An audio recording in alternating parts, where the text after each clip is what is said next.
Well, our schedule today said Bobby Green on it. Do we need to make the correction that it's King and make that change official? Yeah, it is what it is. Oh, shit.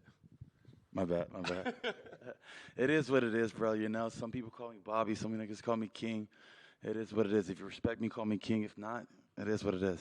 All right, well, King, but I don't care. I'm not tripping too much. I know so many people, like my friends and everybody's like, hey, like, that's what you built this whole time. You're Bobby Green. Everybody calls you Bobby Green, And it's just like, I really don't give a fuck what you call me. Keep it real. All right, we'll go with King. I know in April you were not happy. Were you able to move past that at all, or is that one still burn and sting a little bit? No. You wake up the next day, that shit's over, I don't dwell in the past. I'm not that guy. Never paid attention to the old stuff, Whatever happens in the past happens in the past. I told them that day, bro. I was like, I was already hot. I could, once I found out I'm not getting my money and whatnot, and she's like, let's go for an interview. I was like, this is not a good idea. This is not a good look. Are you sure? She was like, yeah. I was like, all right, I'm going to talk that shit. I told her. And I just lost it on stage and ran out, you know what I mean? Like a mad-ass kid. Well, I don't want to stir up those feelings again, I guess, but were you a little disappointed that fight didn't get rebooked and that he had taken another fight before a rematch with you? It is what it is, It is what it is. I can't make him do what. And be honest, he knew what time it was. I wouldn't expect him to. He knew what time it was.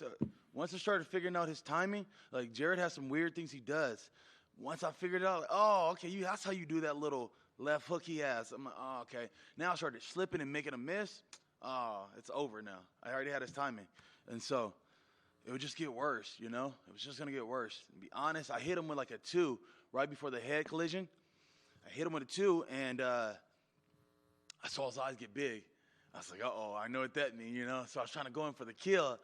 And I used a technique I usually don't ever use. I threw a stupid flying elbow, like trying to come in with this elbow. But since I hadn't used the technique before and hadn't been comfortable with it, I ducked my head, not looking. And I didn't see he slid his head over, And so guys were saying I was dirty and all that, blah, blah, blah, that bullshit. But it is what it is. Would end up being, I think, maybe even a bigger opportunity instead, right? I mean, a former interim champ, pay-per-view. Talk to me what you thought when this was the opportunity that was presented to you. Yeah, I got a bigger name. I'm excited about that, to be on a bigger stage. Finally in front of a crowd. I'm tired of fighting in the Apex, so I can really get this crowd moving, get behind me. I know Tony's a big guy everybody I talk to. It's my favorite fighter, so it's dope to get that, and now I get to kind of win the crowd over even more, and show them my skills and why they should love me a little bit more than him. Yeah. On paper, I mean, it looks like given your styles, the way they match up, it seems like it's going to be a pretty exciting matchup. Is that what you're anticipating as well? Exactly. Yeah. I think it's going to be a dope-ass fight. I think it's one for the people, This one's for the people. All right. Last thing for me, I think this is a big one. Like you said, it would elevate your platform even more. Where do you go from here? I mean, do you worry about rankings? Are you chasing that title? Or is it more about, hey, let's put on these entertaining fights. Let's put on this show. Let's build, that catalog that people are looking forward to? For me, it's all about dollar signs, I'm going to keep it real with you. I don't care about cameras. I don't care about the cloud. I know the new days people are all about like interviews and getting seen, and I really don't care about none of this. I wouldn't do none of this if I didn't have to, It's just about getting that check and making sure my goals were accomplished. I got goals to be debt-free, to not know anybody, any money, no tax people coming after me, no bill collectors. My houses are paid, and leave me alone. I can take care of my family with a few $100,000. I'm okay. I'm not a prideful man, or I need a bunch, or I need a lot of this. Just a little bit to get by. What about the jewelry man, though? He probably some big bills there. See, the jewelry, it came with the hood, I'm from the hood, and this was what the first thing I saw my big cousin wear, and it's just like, that's what you made, like you to be the man in your city. I've already done that, so it's like, all right, now from there on, all I need to do is take care of my family. Bobby, the front right here. In terms of the actual fight, what are you expecting from Tony inside the octagon? What am I expecting from Tony? You know how weird Tony is? If you think you're going to expect anything, you might be wrong, So I'm not expecting anything, okay? I'm not expecting anything. It's going to go how it's going to go, Especially with guys with weird styles like Tony. You don't know what's about to happen. So you expect this and you get this, you're off. I play and I'm living in the time where it is. I'm living in it, you know?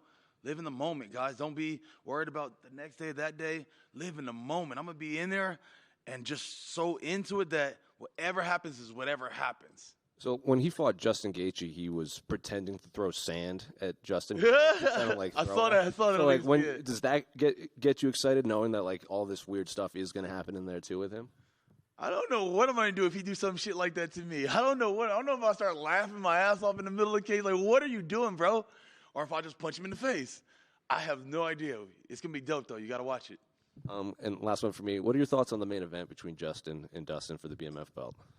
Man, I thought it was dope. They're both earned the opportunity, you know. I'm a big Dustin fan. I'm a big Gaethje fan. I love both the guys. Gaethje sends me gloves, you know, the Onyx. So I'm always like, man, I need a pair of gloves. He sends and takes care of me. I love that guy. You know, he's been fucking cool as shit every time I met him. Dustin, cool as a fan, chill guy, and I fucking fought him. So you have to respect every person you share the cage with, you know. So I think it's dope for both the guys. Do you think the UFC should use the Onyx gloves? A lot of people think that those are the best gloves out there. Be honest, I haven't got the MMA gloves. I haven't got them. I'm going to tell them to shoot them to me. I haven't used those yet, and I do need some MMA gloves. But, yeah, that's what I hear a lot of people saying. Let me check them out, though. I haven't got the – I love the boxing gloves. The boxing gloves are the best ones I've ever seen. Hey, Bobby. One of your guys, Nate Diaz, is fighting next week against Jake Paul. How do you think he does? I'm going with my guy Nate, you know what I'm saying? That's my dog. You know, we came in here, and I love what he's doing, you know, in terms of – I've been wanting to fight Jake Paul. Somebody to shut the guy up, you know. I'm just under contract, and I can't get him, you know. But I'm glad that Nate's the guy to go out there and do it, you know. If anybody could do it, it'd be Nate, you know. I've been boxing with him, and I'm telling you this, the longer the rounds go, the harder it's going to get, you know. Jake can start out hot. He lets it go anywhere past round one, he's going to have a lot of trouble. Do you think the size advantage is going to be something? Man, of course.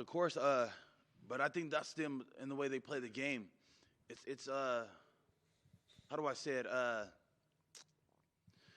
It's these little intangibles, you know.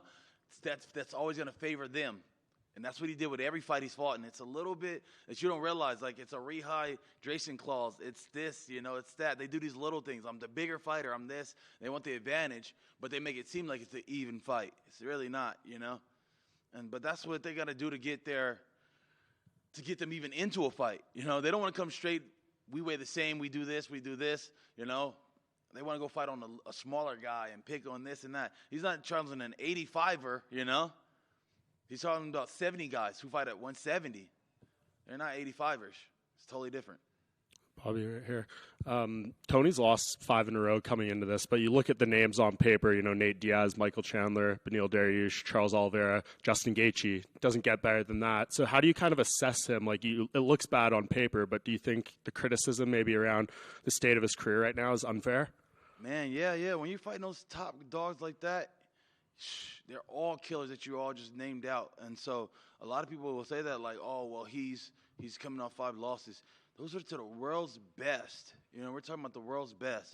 And you'll never want to take him lightly, you know. People are like, oh, he's done. Like, no, you just – it's the way the chips fail, where some guys are going to fight a tough road. Some guys are going to fight an easy road, you know. And Tony's fought the tough road, and that's what you get to see from it. So when you have done your prep for this fight, like, I don't know if you do a lot of tape studies, stuff like that, what fights do you watch to kind of get ready for what you expect out of him? I really let my coaches do all the watching. I've been tuning in a little bit and watching his tendencies and blah, blah, blah. But again, like, every fight was different, you know. Some were on the ground, more based. Some were on feet, you know. And so there's no telling where we're going to be. We just need to be more aware of his habits and what he does every fight, you know. Bobby over here. I'm just curious how you feel about kind of the concept of the BMF fight in general. Like, do you think it's a cool idea? Some guys have said, like, it feels a little gimmicky. Like, how do you feel about it? I think it's dope. You know, because it separates the real from the fake. And guys, that's why guys call it cringy, because those are usually guys who call it cringy be the fake. You know what I mean? And what I mean by the real and the fake is that guys who come to fight, and that's what we get known as BMFs, because we have this that comes with us. Now, the other guys, on the other hand, those are guys who want to do a match, I would call it. I wouldn't even call it a fight. I would call it a match. And they're doing a jiu-jitsu match. They're doing a wrestling match, you know? And so there's two different sides on which side of the fence you're on. You guys are coming here, are you coming here to pump the fans up and show them an actual fight, or are you just trying to get a W on your list? If it became a thing where it wasn't just one BMF belt, if like it became a thing where it could be contested in multiple divisions among, you know, different guys, who are some of the guys who you would choose to be, you know, up for that theoretical BMF title?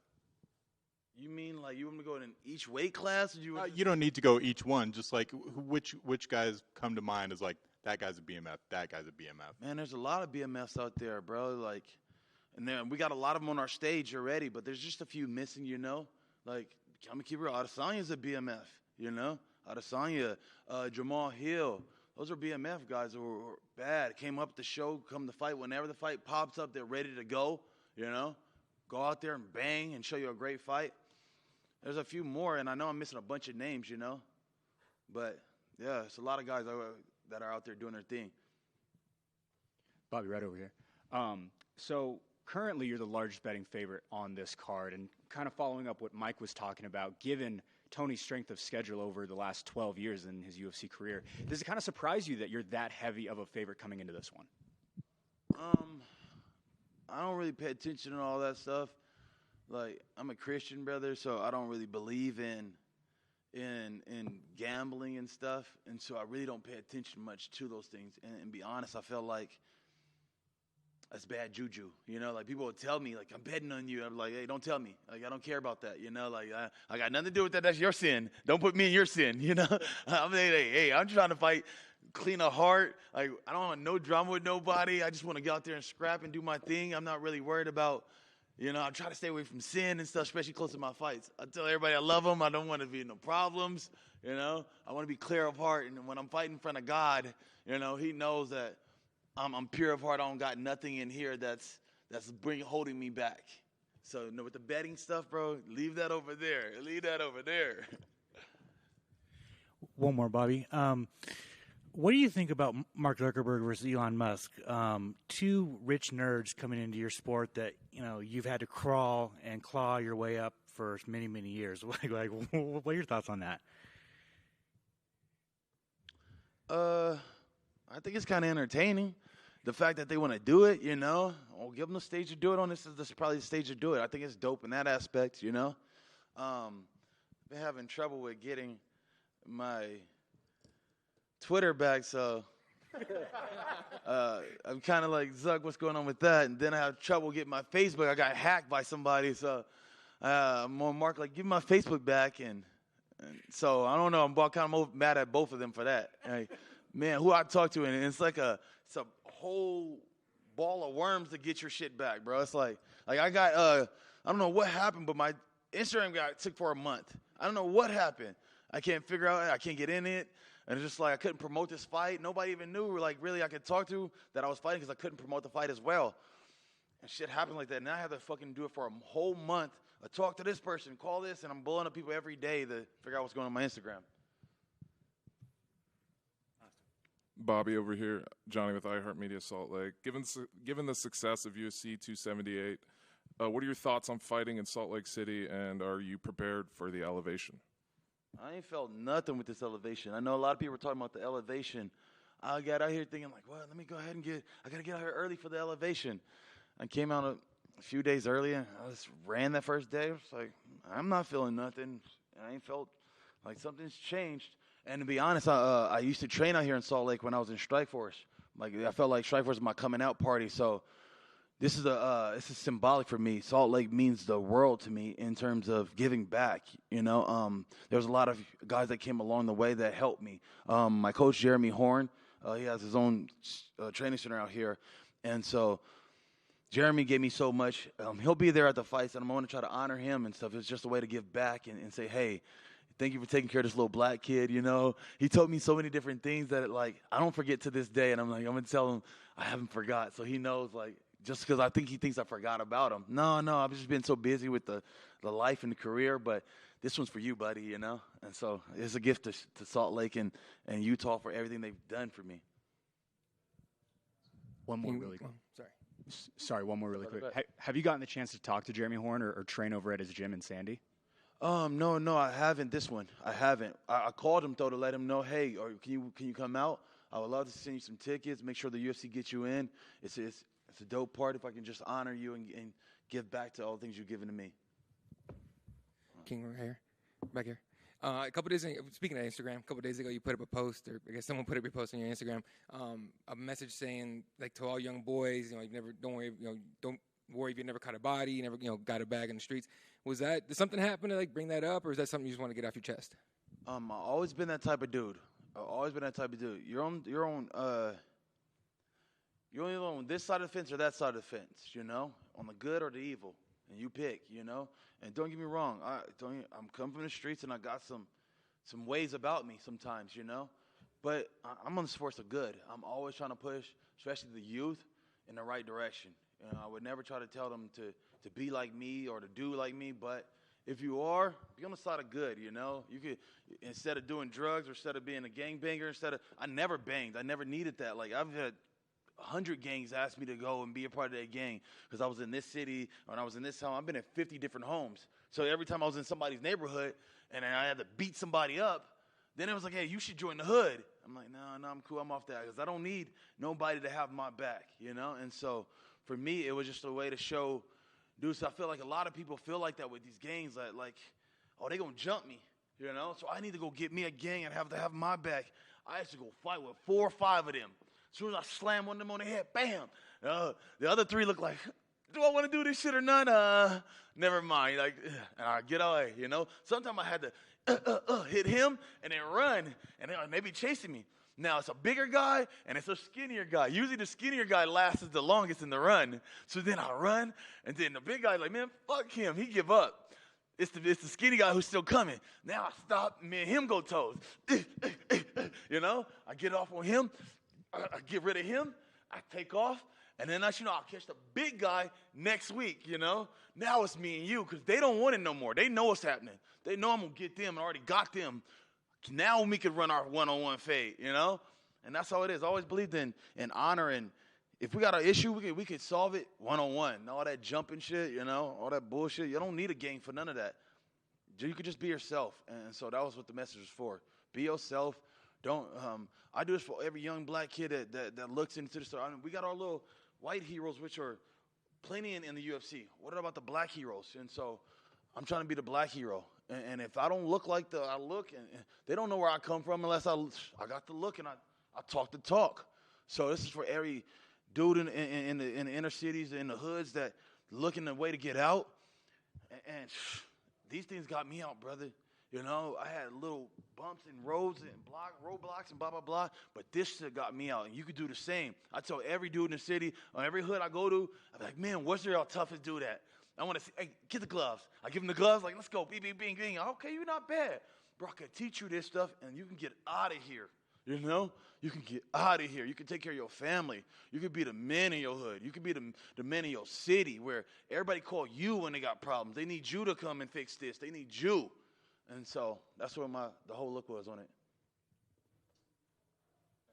Appreciate you guys.